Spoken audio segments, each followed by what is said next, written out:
Yo les gens, salut à tous, c'est Romain, on se retrouve aujourd'hui pour un petit débrief. Voilà, débrief de ce match OL-PSG, la défaite de Paris 2-1 au Parc OL, avec l'ouverture du score de Di Maria en tout début de match.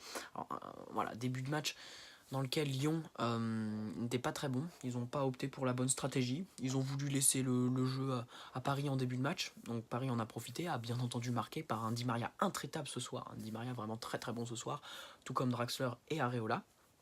Après le but, Lyon se reprend. Paris perd un peu le fil du match. Areola, j'ai un petit mot à dire. T'es monstrueux, Areola. T'es monstrueux, Alphonse. Vraiment, t'as été énorme ce soir. Tu m'as vraiment fait kiffer. Je crois que c'est un de tes meilleurs matchs avec Paris, vraiment. Hein.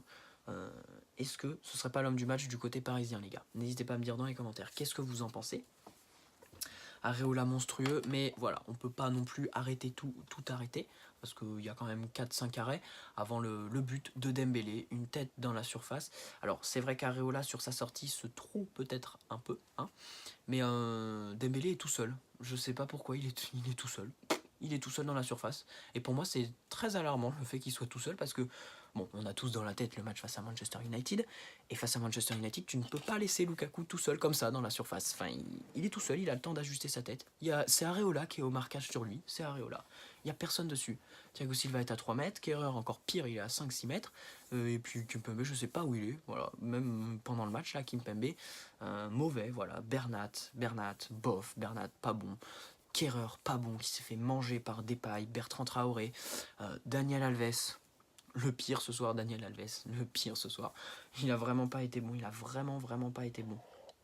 Donc voilà, une première mi-temps très très riche en occasions. Il y a eu beaucoup d'occasions de part et d'autre. Hein. Il y a eu de très bons gardiens, Anthony Lopez et Areola. À la mi-temps, voilà, enfin moi j'étais plutôt content.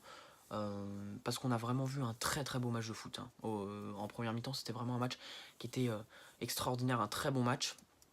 Ensuite, voilà, PSG revient des vestiaires. Et il y a un penalty. Bon, penalty sur Moussa Dembélé, sifflé contre Thiago Silva. Pourtant, Thiago Silva, c'était celui qui tenait à peu près la route en défense.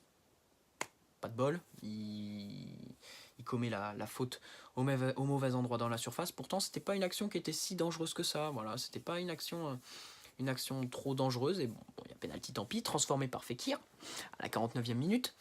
Et ensuite, voilà, la deuxième mi-temps a été 100% parisienne, quoi. Paris a vraiment fait que de tirer. Anthony Lopez a été énorme, Autant en première mi-temps, Areola a été énorme. En deuxième, Anthony Lopez a vraiment été énorme aussi. Hein. Il a fait des arrêts qui sont magnifiques. Enfin, on peut même plus compter les occasions tellement il y en a eu. À noter que c'est le match, enfin dans ce match, il s'est établi un record de tirs cadrés. On n'a jamais vu autant de tirs cadrés en un match de Ligue 1. Je crois qu'il y en a 19 ou 20 tirs cadrés. C'est énorme. C'est énorme. C'était un très très beau match. Il y a vraiment eu beaucoup d'occasions. Enfin, les Mbappé, un peu moins Cavani. Cavani, il n'a pas été trop en vue ce soir. Mbappé, il a voulu, mais Mbappé aussi, ça n'a pas trop marché. Ce soir, si j'avais un top 3 à retenir vraiment, ce serait Di Maria, qui a été intraitable en première mi-temps, qui a marqué bien sûr, qui a été très très bon, qui était vraiment en feu. Hein. Il était partout, il bougeait tout le temps, il devait être intenable. Hein. Vraiment. Hein. C'était vraiment le meilleur en première mi-temps.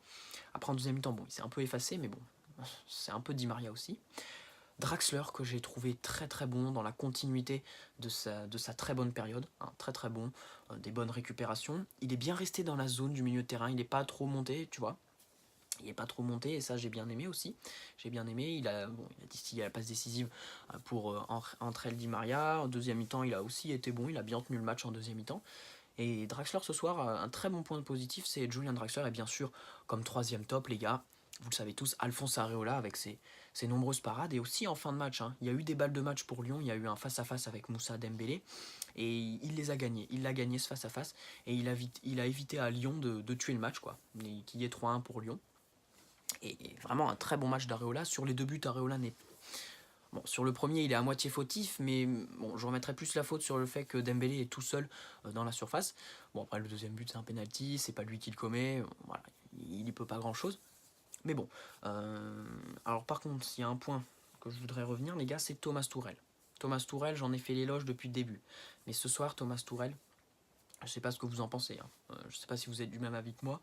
Je trouve que ce soir, il a vraiment pas fait les bons choix, Thomas Tourelle. Pourquoi il ne sort pas Daniel Alves? Pourquoi Daniel Alves joue les 90 minutes? Pourquoi? Tu te rends compte à la mi-temps qu'il y a une réelle défaillance chez Daniel Alves. Hein, il y a une réelle défaillance chez Daniel Alves. En plus, derrière Daniel Alves, Kehrer, il tenait pas trop son match. T'as Meunier qui est sur le banc. Pourquoi Meunier ne joue pas depuis ces 15 derniers jours? Pourquoi on voit plus Thomas Meunier? Je comprends pas. Pourquoi il ne met pas Thomas Meunier?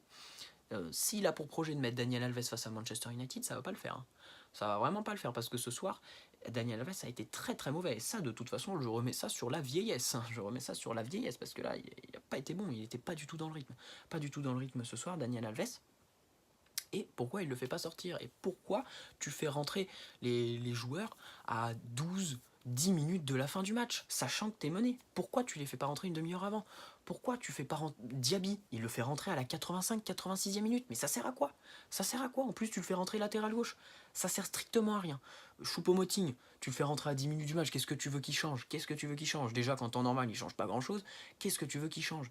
Paredes, on l'a vu 10 minutes. Il y a rouge sur Paredes, par contre. Voilà. Petit mot à dire sur l'arbitrage, il y a rouge. Il y a rouge sur Nabil Fekir. Nabil Fekir doit sortir du terrain là sur son tacle sur Paredes. Il y a rouge, indiscutable, mais bon, il y a encore une fois jaune. Mais bon, c'est pas grave, c'était à la fin du match, on va pas trop non plus crier au scandale, parce que ça aurait pas changé grand chose, même s'il y aurait eu rouge. Voilà. Mais Paredes, bon, une bonne entrée, il a fait bon, un bon tacle. Moi j'ai retenu un bon tacle qui permet de récupérer un ballon. Des bonnes passes et tout ça, mais sinon derrière vraiment, Kipembe là c'est pas bon depuis son rouge face à Lyon, je crois que c'était face à Lyon son rouge, non? Je sais plus les gars, n'hésitez pas à me dire en commentaire. Rouge qu'il a pris au Parc des Princes, il est vraiment en dessous. Il a perdu quelque chose qu'il avait les dernières saisons, lors de la saison dernière et tout ça. Et ce soir, il a encore été très fébrile, voire pas bon, quoi. Voire pas bon. Bernat, encore une fois, était bof en défense, mais bon, ça, on va dire qu'on est habitué. Kerrer aussi n'a pas été bon. Hein. Memphis, il l'a bien fait danser. Hein. Il l'a quand même bien fait danser, Memphis. Bon, Daniel Alves, on va pas revenir dessus, on va pas s'attarder dessus. Mais voilà, Thomas Tuchel aussi. Thomas Tuchel ce soir, voilà, je kiffe hein, cet entraîneur. Hein. Je kiffe cet entraîneur. Mais voilà, pourquoi tu fais tes changements à 10 minutes de la fin? Et pour moi, ce soir, Thomas Tuchel a fait une Unai Emery. Voilà. Ce soir, on a vu un peu de Unai Emery en Thomas Tuchel. Je sais pas ce que vous en pensez, les gars. N'hésitez pas à me dire en commentaire. N'hésitez pas à me dire qu'est-ce que vous pensez de ce match. Si vous avez une note à attribuer sur ce match, ce serait quand même un beau 8 sur 10 quand même. Un 8 sur 10 parce que c'était un vrai bon match de foot. On s'est vraiment fait plaisir. En première mi-temps, c'était juste... c'était vraiment beau. C'était vraiment beau. J'ai vraiment kiffé cette première mi-temps. Bon, bien sûr, la deuxième mi-temps... en tant que supporter parisien, elle est tout de suite moins bonne, mais bon, il y a eu beaucoup d'occasions et Lopez a été miraculeux. Voilà. Un petit mot sur Emiliano Sala, les gars. Son avion a été retrouvé ce dimanche. Comme quoi, la reprise des recherches. Merci à toutes les personnes qui ont fait les dons et tout ça, parce que ça a été très important. Et voilà, moi personnellement, je suis très content, je voulais pas en rester là, je voulais pas être dans le flou, pas savoir où il est, pas savoir dans quelles circonstances ça s'est passé, qu'est-ce qui s'est passé. Et maintenant voilà, on sait que l'avion s'est scratché dans la Manche, il y a eu un corps qui a été retrouvé, il n'a pas encore été identifié, on ne sait pas si c'est le corps d'Emiliano Sala ou du pilote de l'avion.